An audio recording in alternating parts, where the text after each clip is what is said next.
Bonjour et bienvenue. On plonge aujourd'hui dans une de ces histoires qui glace un peu le sang de tous les amateurs de football. Un drame en quelques actes qui s'est joué il y a à peine quelques heures sur une pelouse anglaise. Et ça concerne un joueur majeur à un moment absolument critique. Et c'est ça la clé. L'incident en lui-même, c'est presque banal dans le foot, malheureusement. Mais le timing, lui, transforme un simple fait de match en une potentielle tragédie sportive nationale. Exactement. Pour en parler, on s'est basé sur un fil d'actualité, vous savez, une série de dépêches très brèves, des réactions à chaud qui dessinent une chronologie de l'inquiétude. Notre but, c'est vraiment de reconstituer cette séquence, de comprendre les enjeux pour le joueur, pour son club, et puis surtout pour sa sélection, qui doit retenir son souffle. Un compte à rebours angoissant vient de commencer, c'est certain. Alors, posons le décor. On est ce dimanche, match de Première Ligue, Crystal Palace contre Manchester United. Et dès la 4e minute, l'international sénégalais Ismaïla Sarr subit un contact à la cheville. Voilà. Et en arrière-plan, gigantesque, il y a l'ombre de la Coupe d'Afrique des Nations 2025 au Maroc. Une CAN qui démarre dans quelques jours à peine. C'est ça. Sans la CAN, c'est une mauvaise nouvelle pour Crystal Palace, point. Avec la CAN, ça devient une alerte rouge pour tout un pays. La perspective change du tout au tout. Du tout au tout. Alors commençons par le début. Juste après le choc, 4e minute, il est touché et pourtant il ne sort pas. Non. Il reste sur le terrain pendant plus de 30 minutes. On a cette image, un joueur qui essaye de courir pour faire passer la douleur. Qu'est-ce qui se joue dans la tête d'un athlète à ce moment-là? C'est un cocktail psychologique qui est fascinant et dangereux en même temps. Le premier élément, c'est l'adrénaline. Il ne faut pas l'oublier. Ah oui. C'est une drogue naturelle surpuissante, ça anesthésie une partie de la douleur. Le corps est en mode combat, il est programmé pour continuer, pour ignorer les signaux de faiblesse. C'est presque un mécanisme de survie alors, hein? Le corps qui se protège pour accomplir sa mission immédiate, qui est de jouer. C'est tout à fait ça, absolument. Mais c'est une arme à double tranchant, parce que pendant que l'esprit dit « allez, continue », le corps, lui, il subit des dégâts. Et puis il y a le deuxième élément, c'est le mental du compétiteur. C'est l'idée que, abandonner, ce n'est pas une option. Il se dit probablement « ce n'est qu'un coup, ça va passer, je ne peux pas laisser tomber l'équipe maintenant ». Sauf que ça ne passe pas. Une de nos sources parle d'une gêne qu'il ressentait. J'aime bien ce mot, gêne. Ce n'est pas juste douleur, c'est plus insidieux. Le mot gêne est capital. La douleur aiguë du choc, c'est une alarme stridente. La gêne, c'est le voyant moteur qui reste allumé sur le tableau de bord. C'est une bonne image. Ça signifie qu'à chaque appui, à chaque course, quelque chose n'est pas dans l'axe, quelque chose cloche. C'est le signal que l'adrénaline ne parvient plus à masquer complètement. C'est le corps qui dit « Attention, tu es en train de forcer sur une pièce défectueuse ».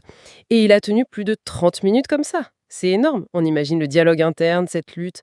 Ce qui nous amène à la 37e minute, il sort. Une des dépêches dit simplement « Il est sorti en boitant ». L'image est forte. Mais un détail change tout. Il est précisé que c'est sur décision de l'entraîneur. Ce n'est pas lui qui a dit stop. Et ça, c'est absolument fondamental. Ça nous montre qu'on est passé d'un drame personnel, celui du joueur contre son propre corps, à une décision de management. Le joueur, lui, pris dans son combat, il aurait peut-être continué jusqu'à la mi-temps, en aggravant sûrement la situation. Le coach, lui, il a une vue d'ensemble. Il est plus froid. Mais certains supporters pourraient se dire qu'il a manqué de cran, non? Que dans un match crucial, on attend d'une star qu'elle se sacrifie, même blessée. C'est le point de vue passionnel du supporter et il est tout à fait compréhensible. Mais le coach, ce n'est pas un supporter, c'est un gestionnaire. Et sa décision, elle est doublement intelligente. Ah oui. D'abord, il protège son actif, pour parler froidement. Ismaïla Sarr, c'est un investissement majeur pour Crystal Palace. Le laisser s'abîmer davantage pour gagner quoi? 10 minutes avant la mi-temps? Ce serait une faute professionnelle grave. Il pense déjà au match d'après. Exactement. Mais il y a une deuxième lecture, plus subtile. En le sortant, l'entraîneur envoie aussi un message. Il sait très bien que la fédération sénégalaise, le sélectionneur, les médecins, ils sont tous devant leur télé, le cœur serré. Bien sûr, sortir le joueur, c'est aussi un acte de responsabilité vis-à-vis de sa carrière internationale. C'est une façon de dire « je ne prendrai pas de risque avec votre joueur clé ». Donc cette décision, prise sur un banc de touche à Londres, elle a des répercussions immédiates qui se font sentir à des milliers de kilomètres à Dakar. Et c'est là que l'échelle de l'histoire change complètement. Voilà. On quitte le fait divers de Première Ligue pour entrer dans une affaire d'État. sportivement parlant bien sûr. C'est une crise nationale qui commence. La blessure d'un joueur emblématique juste avant une grande compétition, c'est le scénario catastrophe qui paralyse un pays. Ça me rappelle un cas d'école. Le métatarse de David Beckham avant le Mondial 2002. L'Angleterre entière ne parlait que de ce petit os dans son pied. Chaque journal avait des schémas anatomiques en une. On est dans ce type de psychodrame. Et au-delà de l'émotion pure, qu'est-ce que ça implique concrètement pour une sélection comme le Sénégal de perdre un joueur comme Sarr? C'est un tremblement de terre. Tactique et psychologique. Tactiquement, Sarr est un joueur qui, par sa vitesse, sa percussion, peut débloquer un match à lui seul. Son absence force le sélectionneur à repenser toute son animation offensive. Tout est à refaire. Les automatismes travaillés pendant des mois, à la poubelle. Il faut trouver un plan B, voire un plan C, en urgence. Et pour le moral du groupe? Des autres joueurs? Ah, c'est dévastateur. Imaginez, vous êtes joueur, vous vous préparez depuis 2 ans pour cet événement, et à quelques jours du départ, vous voyez l'un de vos meilleurs coéquipiers, un leader technique, tomber. Oui, ça doit être terrible. Ça installe le doute, la peur. La dynamique positive peut se briser net. Et pour les supporters, c'est un coup terrible. L'espoir de toute une nation repose sur quelques joueurs stars. Quand l'un d'eux est incertain, c'est tout l'édifice de l'optimisme qui vacille, quoi. Ce qui nous amène à la situation actuelle. L'attente.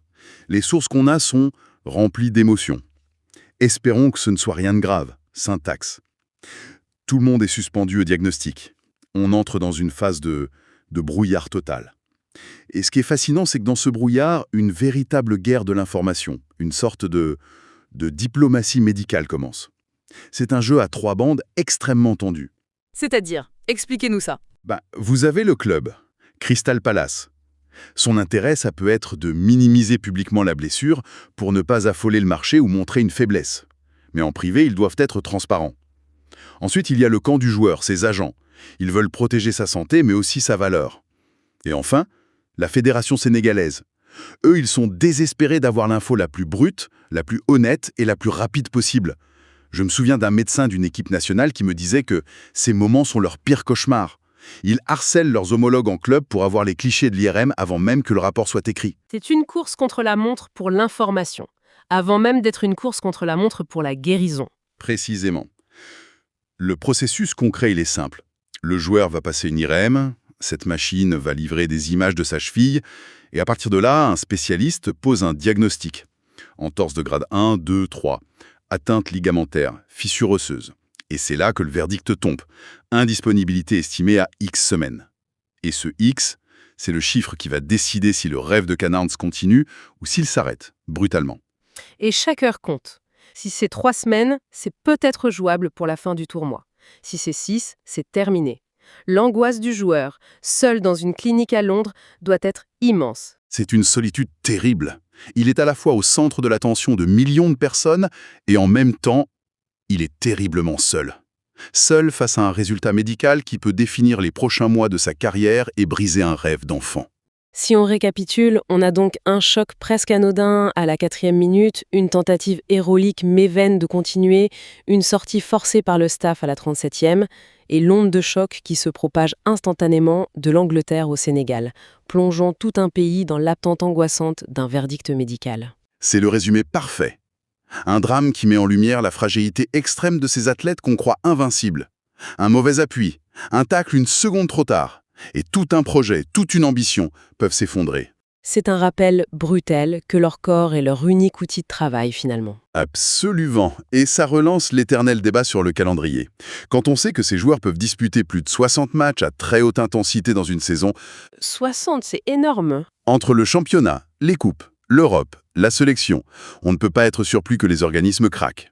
On leur demande d'être des machines de performance, mais la biologie humaine a des limites. La multiplication des compétitions pour des raisons essentiellement financières met la santé des acteurs principaux en danger constant. L'équilibre entre les intérêts des clubs et ceux des nations n'a jamais été aussi précaire. Ce qui m'amène à une dernière réflexion, une question qui reste un peu en suspens. Au-delà du cas personnel et touchant d'Ismaïla Sarr, cet incident ne révèle-t-il pas une hypocrisie du système ? Tout le monde, des instances aux supporters, exige toujours plus. Plus de matchs, plus de spectacles, plus d'intensité. Mais quand un joueur comme Sarr se blesse en tentant de rester sur le terrain, poussé par cette culture du sacrifice, Qui est vraiment là pour l'écouter et le protéger quand son propre corps crie « stop »